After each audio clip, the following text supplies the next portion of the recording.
I'll open the discussion actually with a question of my own, which I actually directed to something that Anne said during the course of her presentation this morning.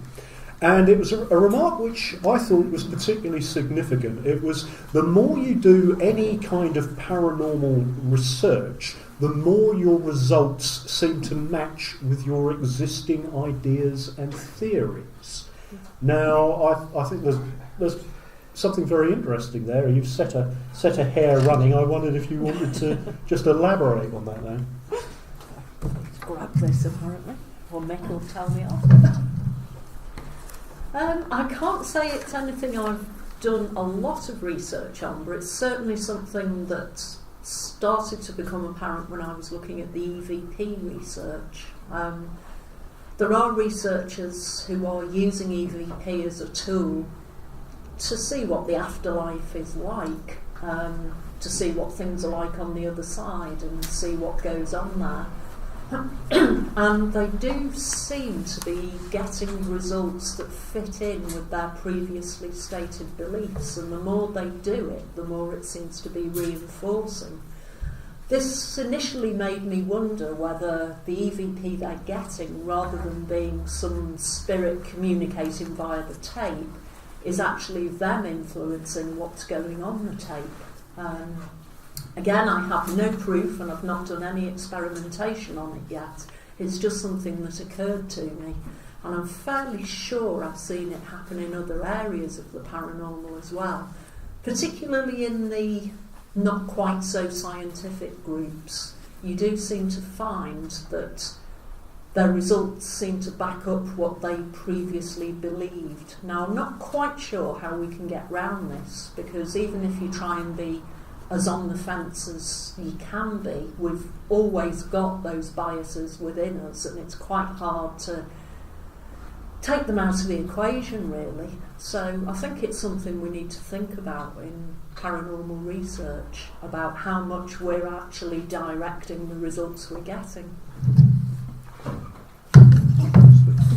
I know one of the difficulties, Anne and I, along with James as well, are members of a small group called Parascience. And one of the difficulties, we're 26 years now counting, one of the difficulties that we had was trying to extract quality information from the investigators themselves. And down the years we tried lots and lots of different techniques. We had them writing down diaries, we had them recording to audio recorders their experiences as they went around, spent time in locations.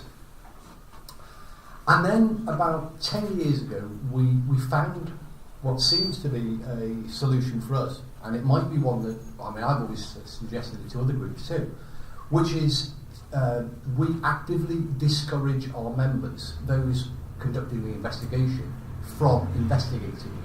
In fact, we put as many hurdles and barriers to prevent them investigating as we can. Now, we are aware that they know that they're in a haunted building doing an investigation, but we give them tasks. So we always keep them together in pairs, and we actively encourage them to have a general conversation about anything and everything.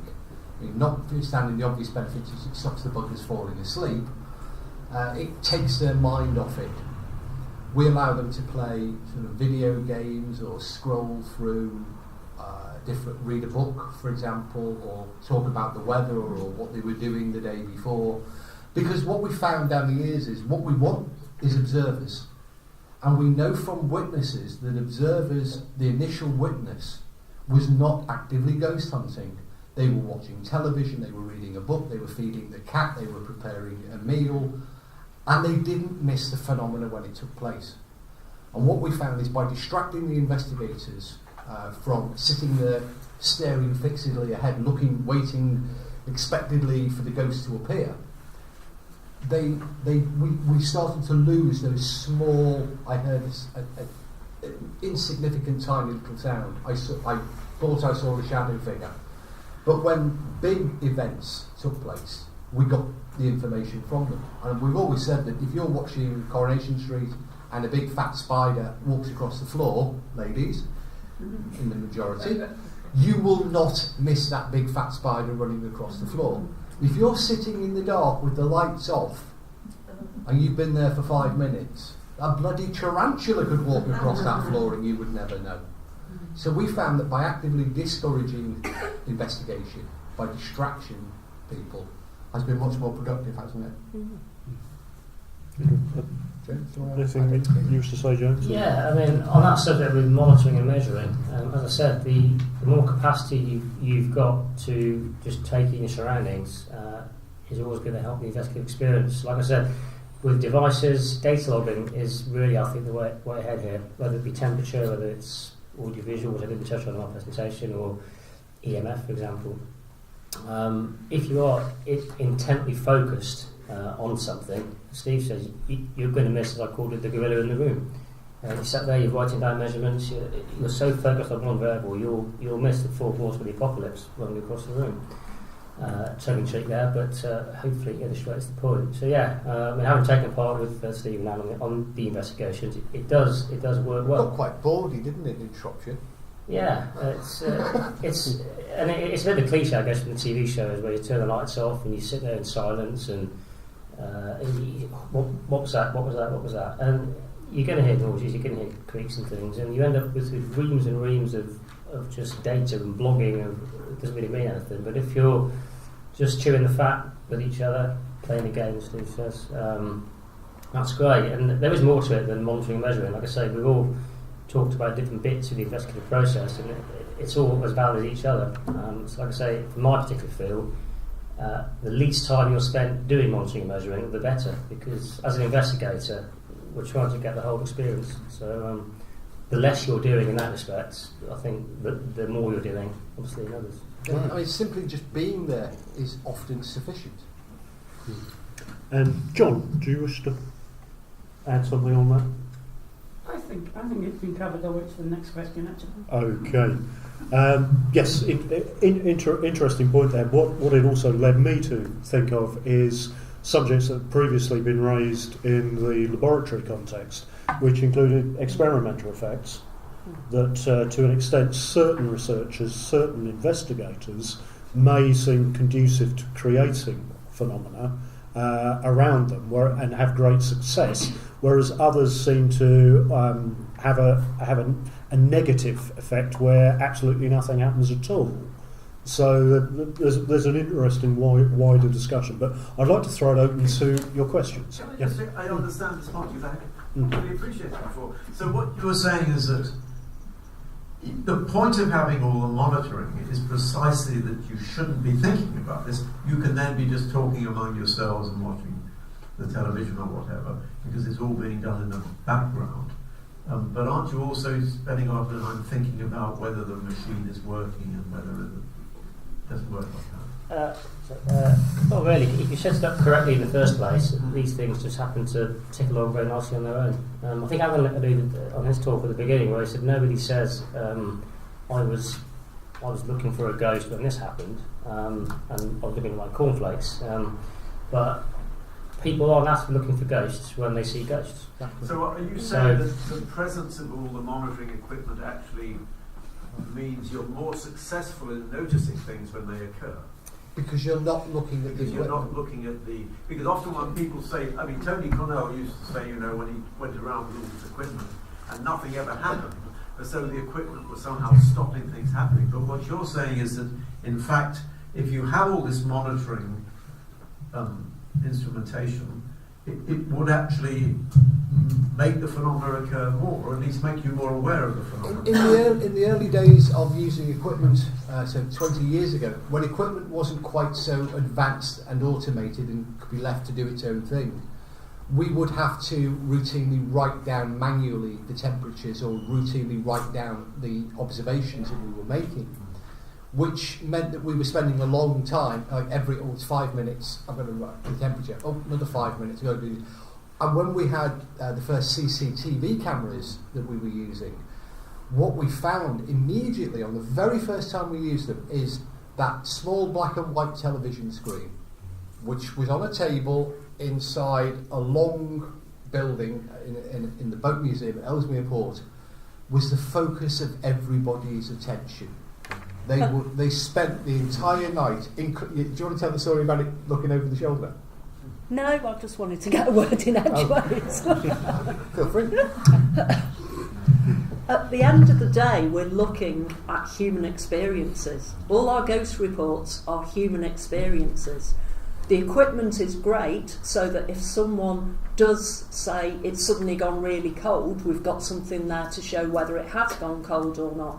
But the prime purpose of what we're doing is trying to find out what those human experiences are.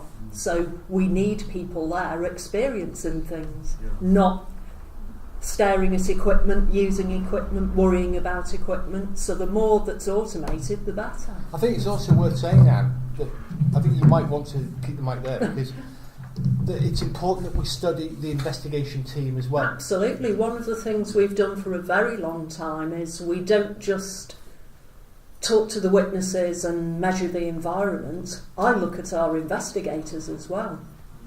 They are there experiencing what's going on, and at the end of the day they're willing participants. They are quite happy to talk about what's going on, and we can get loads of information from them, and information about how members of the public might be biased, how members of the public might interpret things. Having a team of people there, you have to have a team of people there, people who go out and put instruments everywhere and then go and watch it on a monitor in another room. There's no point. You need people there experiencing things, and if you've got a team of investigators, you can find out how they're experiencing the environment. Yeah, absolutely. Yes, question. Kieran. It's really on that point, because when I was young I had experiences, so I didn't have much money. I tried to cobble together various bits and pieces, so I had aerials and little meters that I could sort of get it to work, but it didn't work for very long, and the results weren't particularly promising. So I developed something else. I developed an idea which was my body, my mind as an instrument. Could I detect differences in temperature? Could I detect differences in the environment? Could I sense things? Were the things I sensed just me, or could other people sense them? So I got other people to repeat the experiments that I'd conducted. And this brings me to my point, which is something that Alan mentioned right at the beginning. To what extent are these psychical or paranormal experiences things of the mind? Because our forefathers in the SPR, obviously Myers and Tyrrell and so on, and telepathy, that's a mental process. So have we to a certain extent been going down, not exactly a blind alley, but having missed the point with all the gadgets, that we're thinking about a physical proof of the paranormal rather than thinking about not the psychological, but a physical proof through mental mediumship, through this other approach, that if certain people experience things and so on and so forth, that validates a human experience. So it's really a question of what do we do, where do we go? Okay, let me put that to the panel. What I think you're saying in essence is, are these experiences objective out here in the wider world, or are they subjective, or are they both? I'll start with John. What's your take on it? Thank you. Are they objective, are they subjective, or are they both? If we could answer that, we could all celebrate now. No, I think we need to test both to see if it's either or possibly both. There is a need for equipment, certainly with regards to temperature and things like that. If you can get somebody who's psychically gifted to pick up something at the same time as a piece of equipment is picking up something, as obviously by its definition that would be a double hit, and that would be particularly impressive.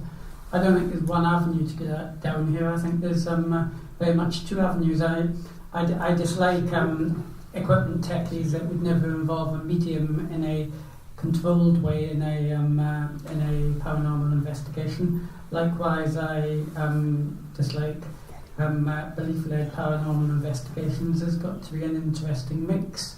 They're all experiments if they're done properly.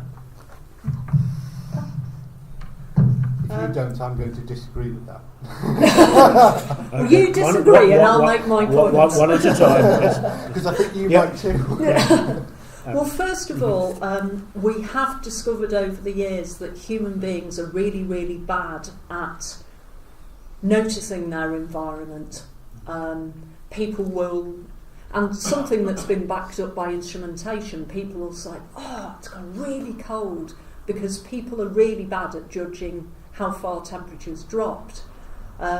If you sit someone in a haunted building just sat there, they'll be going, oh, there's a weird draft. And if you sit them in exactly the same building and they don't know it's haunted, during their everyday life, they're not taking any notice of what goes on. Now, I do this in my own house. I'll sit there and I'll just feel the little drafts that are going on, all the movements that are going on. You can see bits of dust in the air or big clumps of it in my house. But people don't generally look at things like that and experience things like that. So you stick them in a room and say, right, sit there and do nothing. And suddenly they become aware of all these things that happen to them every day, but they never look at them. On the same subject, but a slight tangent. When we were in Camel Head Shipyard, we took a medium round. And the medium walked round and he came to one spot and he said, oh, I'm getting some energy here. The energy is really strange in this part of the building. And he couldn't say anything further. He just said there's something different about this area. And that actually turned out to be the exact same area where Steve had measured quite high levels of infrasound coming from some of the machinery in the shipyard. So there were two things happening there, and he was interpreting it in a completely different way to the way that we were. We were going, look, there's a spike on the infrasound, and he was saying there's a strange energy here. So yes, you're quite right. I mean, I now call myself a psychical phenomenologist. 1, because nobody can say it. 2, because nobody can spell it. And 3, because that's what I'm interested in, people's experiences of what happens. Thank you. James. Yeah. You're saying. I thought you were passing it to me. So. Yeah. That's all right. Yeah, I mean, I can't go any more to that really. I think just, that's what Bernard said. The monitoring, measuring, use of equipment and humidity that Anne talks about, it's just one piece of the jigsaw. So we're not saying that instruments are to be used and they will replace the human experience. You will never replace the human experience, because that's, as I said earlier on, that's why we're here. If people didn't have the experiences, we wouldn't be here investigating these experiences. Whether you measure temperature drops, whether you measure strange, anomalous magnetic field variations, whether it's humidity, whether it's differences in pressure, that's just one piece of the puzzle. If doors keep slamming by themselves and you measure different, using a barometer, different pressures either side of the door, that's kind of QED for that. There's your cause, probably. Bang goes the poltergeist theory, that it's slamming doors.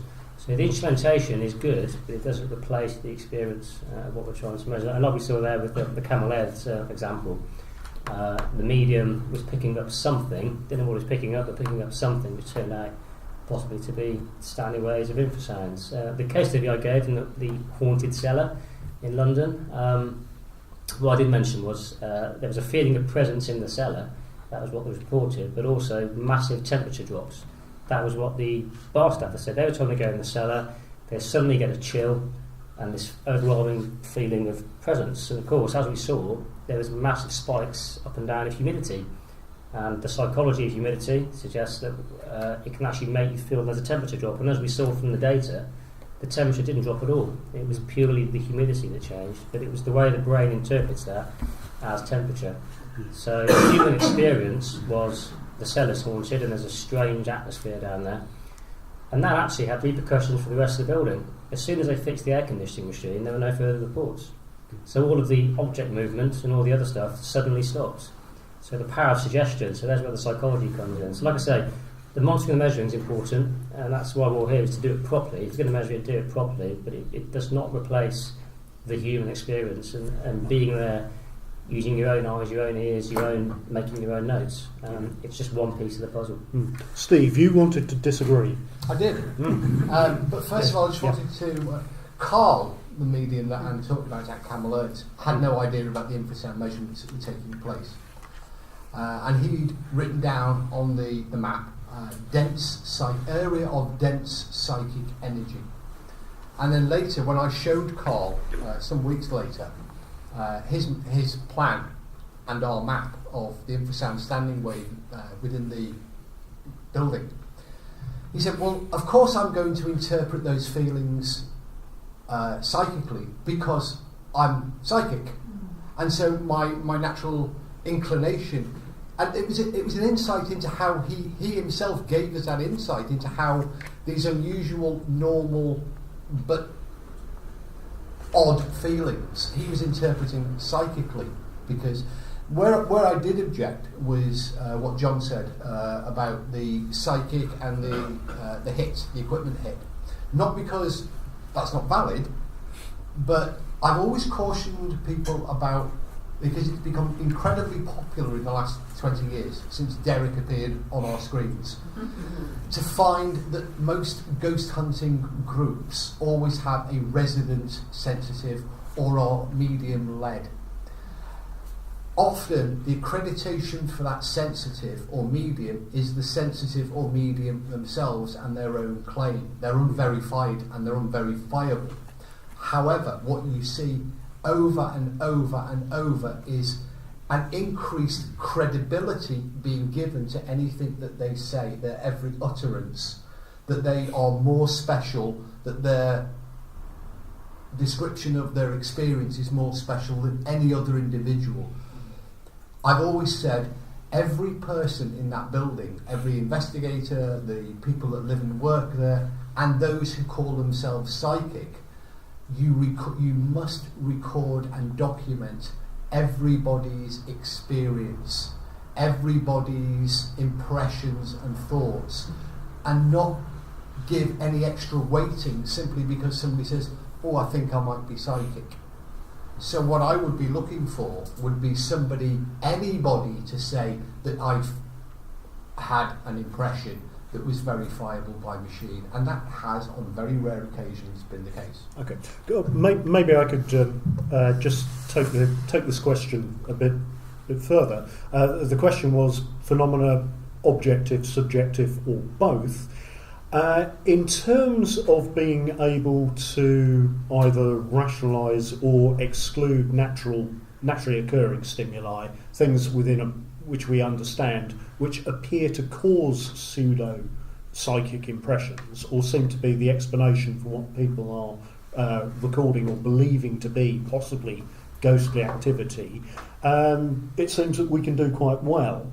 And indeed, as happens routinely for the last 15 or so years at SPR conferences, there will be a selection of anomalous psychologists who will step in just to say, yes, these low-level events are down to our bad processing as individuals of small random events. We forget things, we misinterpret signals.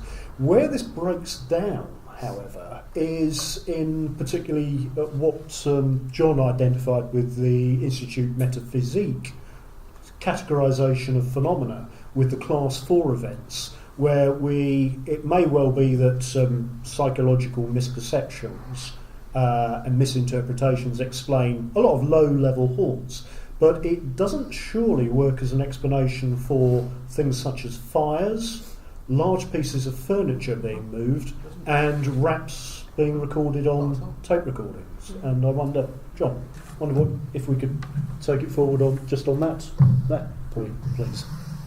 Yeah, Alan is right that there's a tendency to try to push rational explanations to irrational means. I mean, I'll talk to James about the particular example afterwards, but I'd be a little surprised if a slight change in pressure measured by a barometer would necessarily be able to cause a door to slam great, loudly or what have you. Because this reminds me of a little experiment that Tony Cornell of the SPR had in the, I think, late 1950s, early 1960s, in which he took he went to Cambridge Council and managed to let some houses that were fit for demolition and put a huge vibrating device next to them to create virtually earthquake type environment, and basically tried to shoot the houses to pieces, put various support objects, and nothing moved more than a millimetre or two, even with the house shaking. Category for poltergeist events, unless they're fraud, are something really weird, and there's no obvious scientific explanation for them. There's a possibility of fraud, but outside that, it's definitely something inexplicable in my view.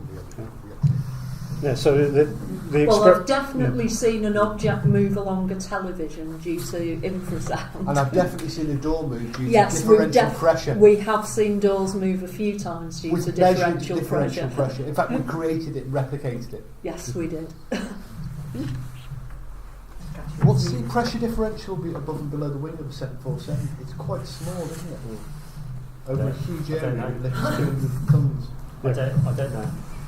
Honestly, it's quite small, isn't it? Quite small. Yeah. Can I invite more questions, please? Yeah.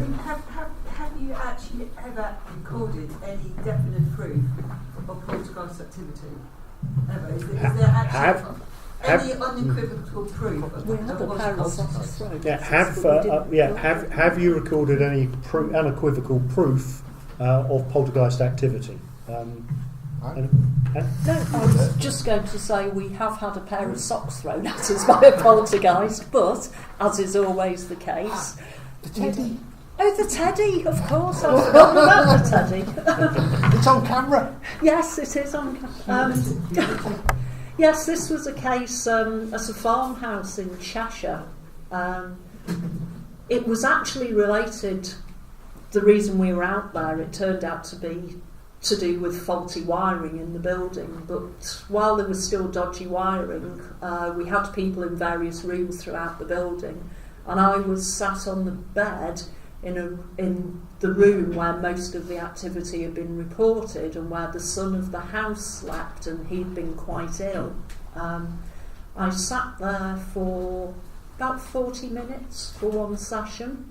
There was a camera pointing at me, and I had two strange things happen. The first was an out-of-body experience, and the second was that I was on a bed here. There was a television in that corner of the room and a bit of a gap and a second bed next to me.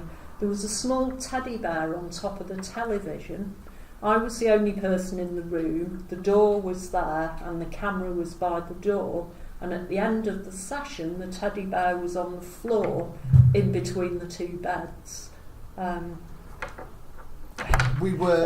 What's interesting about that, most interesting is, and it goes back to the stage 4, because it was clear that many of the problems were centred on this power supply cable that was very, very dangerously defective. And once that was rectified, a lot of the psychological, the feelings, the sense of oppression, the sense of being watched, they all went away. But there were still these odd, and it comes back to Alan saying about fires. Of course, infrasound, and of course, things like that, they will continue to bamboozle and confuse us. And on this occasion, Anne had been sent into this room where other things had happened, in addition to the sensory sort of stuff that we figured was the power cable. And you actually, I'm remembering your notes, you said that you'd heard a small plop, as if something had gone across the room. So we went back and we looked at the camera footage. And at the start of the footage, Anne enters the room, and I've kept the footage, we still have it, and sits down on the bed. And clearly visible is this small 2, 3, 4 inch high teddy bear on the top of the television. It's clearly visible on the screen. And I'm, like all good investigators in those days, sat there in the dark, because it was many years ago when investigators used to sit there in the dark. I mean near darkness anyway, and the camera had infrared lights on it. The television was just on the sort of umbra of the infrared lighting and was mostly visible, if you turned the game you could see it. You could see Anne hadn't moved, nobody came and went, the room remained quiet, and you can hear the camera record a soft plop sound, and Anne sort of looked towards the direction of the sound and then continued to sit there. And then after about another 5 or 10 minutes, the noise, the lights come back on and the whole session's over. And as Anne stands up, she immediately realises that the teddy bear, and sort of stands up and confusedly looked at the bed where this teddy bear now was, and then walks out the room, doesn't do anything, walks out the room, and then we come in and go, oh, look at the teddy bear, and it's like, the teddy bear must have crossed the camera at some point. It had to have got there, it had to have crossed, but we've got no image of it frame by frame, 30 frames a second. It doesn't show up, but it clearly went from there and plopped over there. And it was like with the socks. There was a house where the family were reporting quite low-level poltergeist activity, and all of the family were assembled in the lounge room. At the opposite end of the corridor was Anne and I in the kitchen, wondering what the hell we were going to do next, because the whole thing, it was one of those cases where you were never going to progress it, because it was so sporadic and intermittent that you were never going to, you'd have to have moved in basically and lived with them for months to get anything. And as we stood talking, we're saying, well, is anything ever going to, how are we going to progress this case? We both watched as a pair of a rolled up ball of socks, the way that you sort of roll them up, bounced down the stairs and rolled across the floor. And we looked at one another, and we looked at the family, who were all still sat there with all of their pets intact, all in the one room, and we realised that this pair of socks had seemingly, we'd seen them from at least halfway down the stairs. So we went in, we picked up the socks and we took them in and said, where do you keep your laundry? Oh, they were on top of what's his name's laundry box. He needs them for school tomorrow. Now that room, as we looked, was at the opposite end. So somehow they'd gone along a corridor about 10 feet, down a flight of stairs, and then rolled across the floor. Which we threw them later, didn't we? And they wouldn't go that way because these things had seemingly turned 90 degrees. A lucky bounce had sent them back down the corridor the way that no sort of momentum would normally do. Very odd. Can I just ask James, on the subject of physical evidence, you've done some recent work on recordings. I just wondered if you want to say. Yeah, but again, it's almost all in the negative. So really, in response to Barry Colvin's paper back in 2010. 2010. Yeah. So this is the poltergeist wrapping that showed a different acoustic waveform. And Barry, in fairness to him, he says in the paper that one of the issues that we have going forward is the control of the data that we get. And one of the issues that Barry had, of course, was by digitising an analogue signal, you can actually introduce it's a thing called aliasing, and I won't go into the mathematics of it, but sound engineers and professional recording engineers are very au fait with this, and it's where it's something to do with the sample rate and the frequency of the signal. You can actually introduce artificial artifacts into the signal.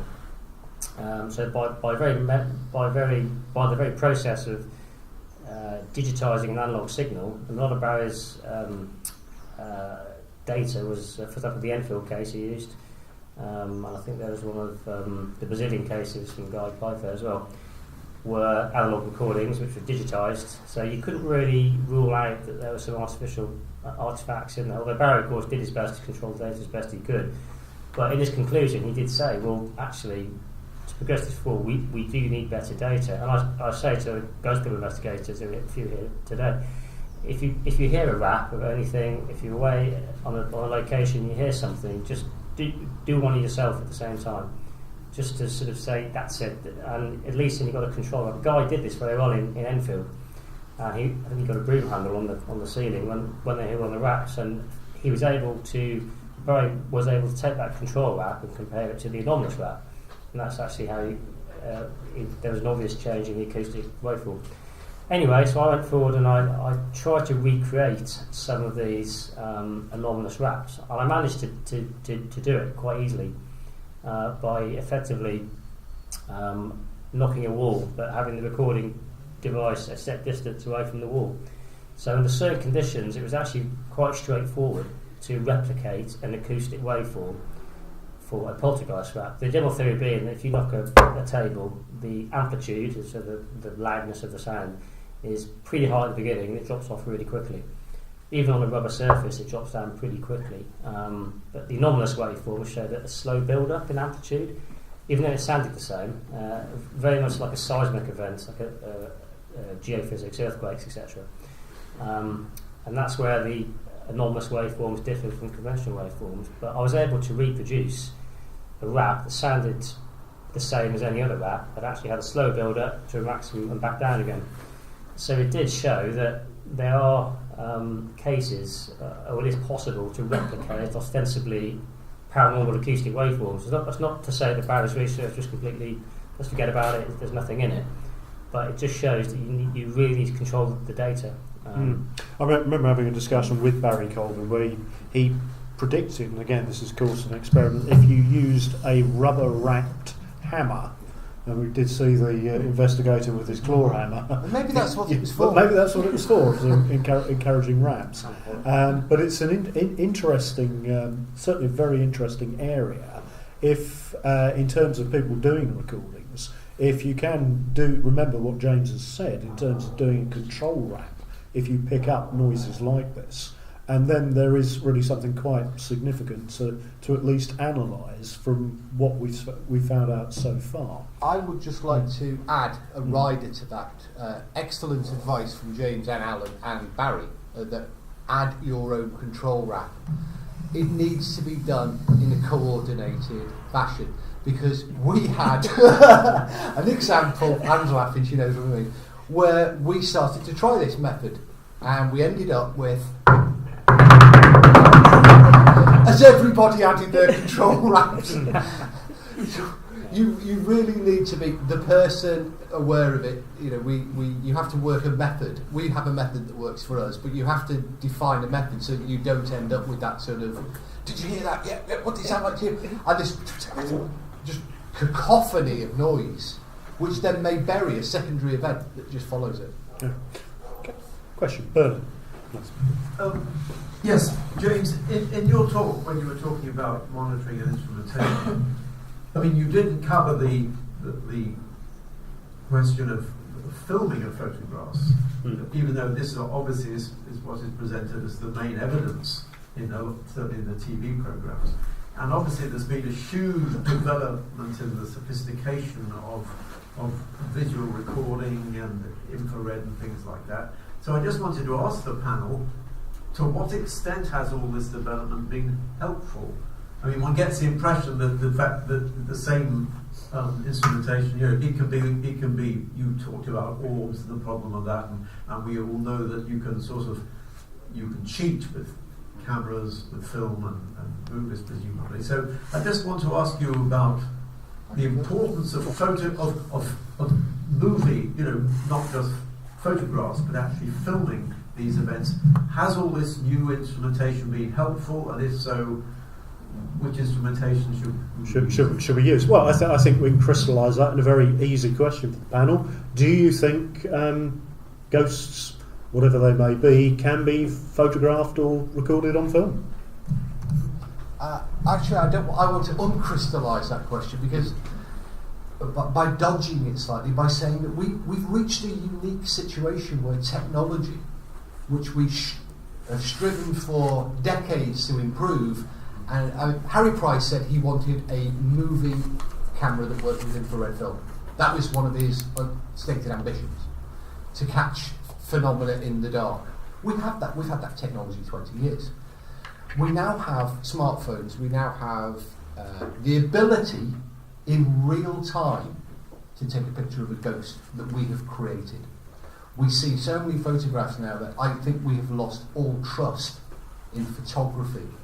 Video's still a little way to go behind it, but we have lost all trust and reliance in photography. because we don't have the negative, the interstage any longer as a control. And it's, I mean, I've been in situations where people can literally take a picture of you all here in the room, and Brunel will be sat in that chair over there.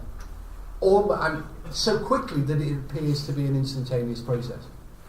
And I think we're presented with that ability now, and people are just, you can't trust any photograph. So it doesn't help?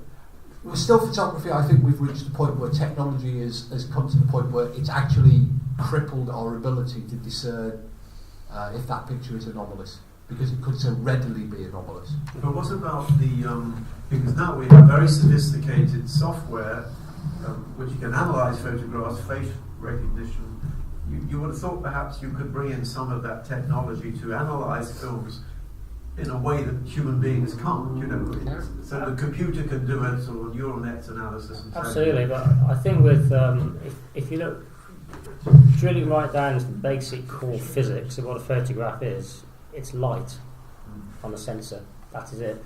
And I remember speaking to Alan years ago about this, and for the moment saying, Alan, I remember you saying that you don't believe a ghost can be photographed. That's a personal opinion. Yeah, and I'm not far behind that, to be honest with you. I personally find visual devices, cameras, etc., more useful during the investigative method. Video cameras, for example, of seeing objects, socks and teddy bears or things. And I touched briefly. I didn't go into audiovisual mainly due to time. I covered temperature and EMF, which tend to be the two main variables which need care. Using video camera is not that difficult. You turn it on, let it run. The point of my talk was really to sort of use what can be quite complex devices properly. I didn't want to sort of answer either if you're looking at sound as well. So I touched on about modified paranormal devices, and the thing about technology nowadays is you can actually modify devices quite easily, and they can to look at different wavelengths. For example, Steve's book Ghosthunting covers this a lot more than I will now, but very basically, cameras are designed not to take into account infrared and UV light because it ruins the photograph. It either turns it too blue or too red. And all these UV full spectrum cameras, which don't actually exist in the paranormal world, NASA got a few, but they probably cost them £50,000 to make. That's just the lens. These are not full spectrum cameras, and even if they claim to look at the UV spectrum, they're just dipping their toe in it. They're looking at maybe 350 nanometers when the visual starts at 400. Proper UV photography goes way back beyond that. Specialised lenses, and they'll actually make claims in the cameras that are actually far in excess of the actual quality of the lens of the device that they modified. So again, personally, I'm not really a fan at this stage, and it can be fake, and the actual images that you get from the alleged full spectrum cameras, it's just blurry lines. Yeah. Okay. Rainbows of it. Thank you. I'm going to now go to Anne and John with their answers. Can ghosts be photographed? I find it a bit heartbreaking, really, because 25 years ago we would regularly get photos and undoctored photos that did show very strange phenomena. In fact, we've got one ourselves of a Sammy, an apparent ghost at the Ellesmere Port Boat Museum.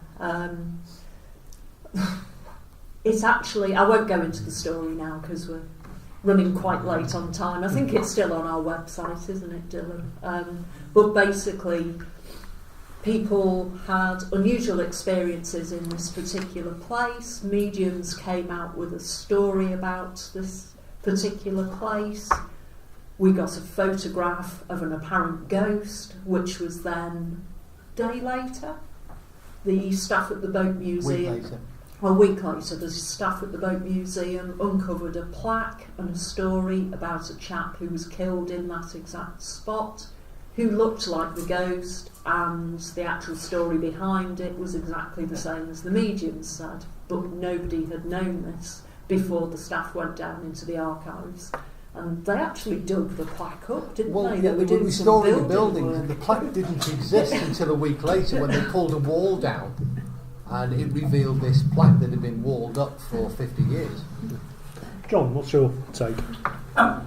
I mean, I have my doubts about ghost photographs. I think ghosts tend to be about as photogenic as I am after 5 pints down the pub the next morning. But Morning? What morning? Yeah.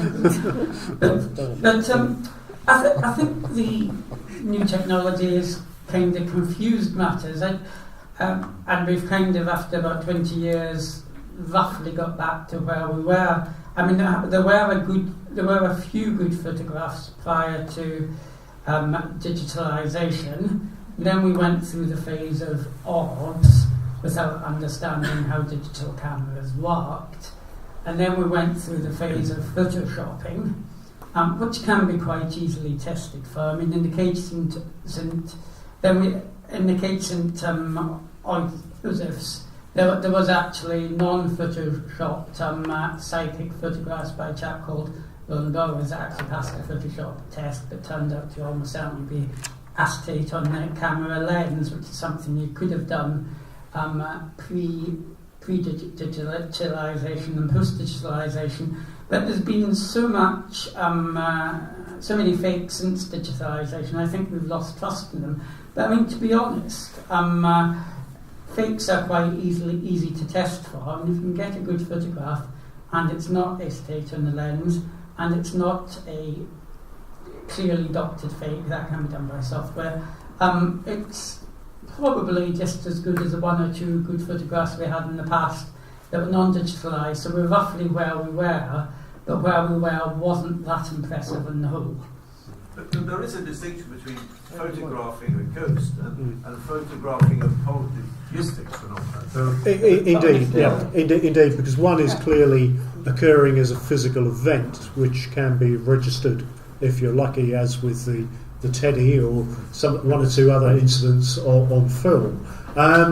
Anne said that she was heartbroken when she reached this conclusion. I must admit to being rather upset myself for years thinking that ghosts were photographed, which then I felt actually began to tell me something of my own emotional approach to the subject. And it's interesting, it led me on to think how when you produce an alleged photograph, not necessarily just of a ghost, but any supposed paranormal event, being it an entity, a spirit, UFO, or the infamous Cottingley fairies, how emotional audiences can become, dividing into either believers or into intense skeptics. And what tipped me off on it was actually a reference by one researcher, the late George Adamski was famous as one of the first alien abductees, who came back with photographs of what are either theatre lights or Venusian spaceships landing in the Californian desert. And the author concerned said, well, when you suddenly produce these, by then 50-plus year old photographs to an audience, and you start to suggest that maybe Adamski wasn't the complete charlatan and quack that everybody thought. He said the interesting thing is members of the audience get angry. Now, you can talk about events in the past, the Korean War, the Hungarian uprising, Suez crisis, nobody cares.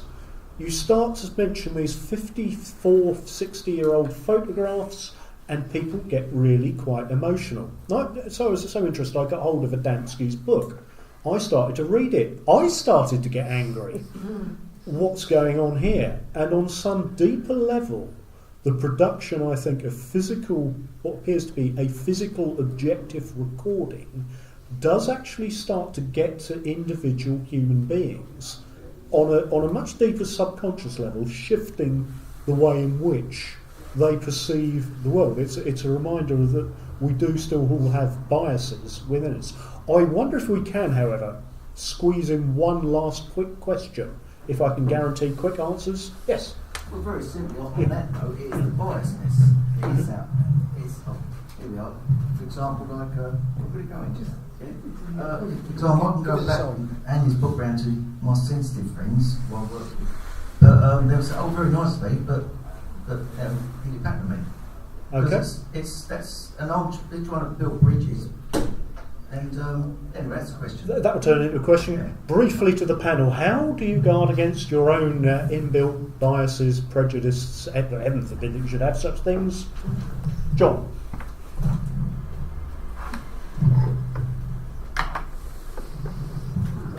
That's a big question. I'm going to nearly sidestep it. I mean, my personal prejudices are weird. I'd love to. I'm sceptical, but I'd love not to be sceptical. So I rather hope that balances myself out. It probably doesn't, but I feel it does. But I think by sidestepping it a little bit, I'll get a quick thing in. The way forward is we have to put more resources into field research, both as a society and as a community in general. By doing so, we will have time and space to reach out to people, to reach out to mediums, to reach out to parapsychologists who haven't got out of their lab for a long, long time and could do with the fresh air, and to leave ourselves the time to take on ideas from parapsychologists, from mediums, and from lots of other people that could be extremely helpful. Right, lovely. I'll pass on to Anne. Anne, your 1 minute to tell us how you avoid bias and prejudice in this work. It's almost impossible to completely remove it. However, that's the point of working together and peer review. Following on from what John said, work with the mediums, work with the parapsychologists, work with the ghost hunters. Everyone's got a different point of view and everyone's got different biases, but working together and doing peer review, hopefully we can overcome it. Thank you. That's 45 seconds, very good. I'll be long, yeah. James. 15. I can't add much to what's already been said, but it's interesting to maybe think about Janie DeFunto. I've covered family earlier, and I think you said to me, it doesn't matter how good your measurements are, some people will never be convinced. And that's probably true, but I think what we need to keep doing as researchers is keep asking the questions and just upholding rigorous methodology. And as I said earlier, that's why we're all here today. We've all got our own biases, but we need to take a step back objectively and question everything. And we're going to have to accept that some people, no matter how you could meet a ghost in the street with the heavens on, walk in with them. Some people still won't be convinced. But you just got to put that to one side and just keep questioning everything. And it's all about being objective, I think. Okay, thank you. Steve, 1 minute to you. I'm entirely fallible. I am human. I am weak. My brain plays constant tricks on me. I get excited listening to EVPs and get sucked into the drama of listening for the voices crackling down the broken radio.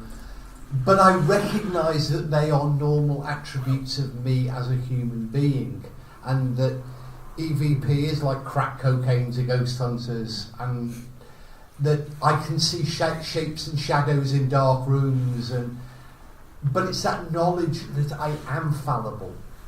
I'm not succumbing to the I know what I saw, I know what I heard. I'm giving that absolute priority. So I think the way to remove objective bias is to recognise that you're a human being and that you are frail. Well, thank you on that very human touch, which is a very nice way to end a day dedicated to science. I will just say a few words of thanks to Mick, to Peter, to Melvin, to everyone else who's helped bring today about, and very pleased that this project of these new spontaneous cases guidance notes has crystallised and that you're here for this event. What have we learnt today? Well, I would say, if I just have my quick 1 minute of rounding up and summing up today. First of all, I think we can all do better, for sure. All of us can learn something here, and in terms of whether there's any experts or not, my definition of being an expert is you realise how much you do not know. And if on the question of do I become more sceptical or more of a believer, no. After many years in this field, I have began to understand how little we actually know about anything. Secondly, what do we learn? Well, we need to look at what's gone before. We need to study the literature to a professional level. Thirdly, we're in a pre-paradigm area of science where indeed there are no certainties. What we have to do is try and overcome the problem which has characterised spontaneous casework in the past. Often it's been a small hand of a number of specialists for a number of years who pioneer certain techniques only to die, leaving no successors, and the next generation come up and start the whole process again. We need to try and build upon what has already been established. Fourthly, clearly, if of all the messages to come today, if you're going to measure, make sure you know what you're measuring and why you're doing it and when you're doing it. Get your measurements right. And finally, this is just my own final addition, is when we have actually accumulated all this data and we are sitting on monuments of it, we also have to find some time to sit down and analyse that and decide what it may mean and where it might all be going. But on that point, I will have to, as I'm conscious of time, just to say thank you all for attending today. I hope you have all found it as illuminating, stimulating throughout as I have. And so thank you once again to all our speakers. Thank you.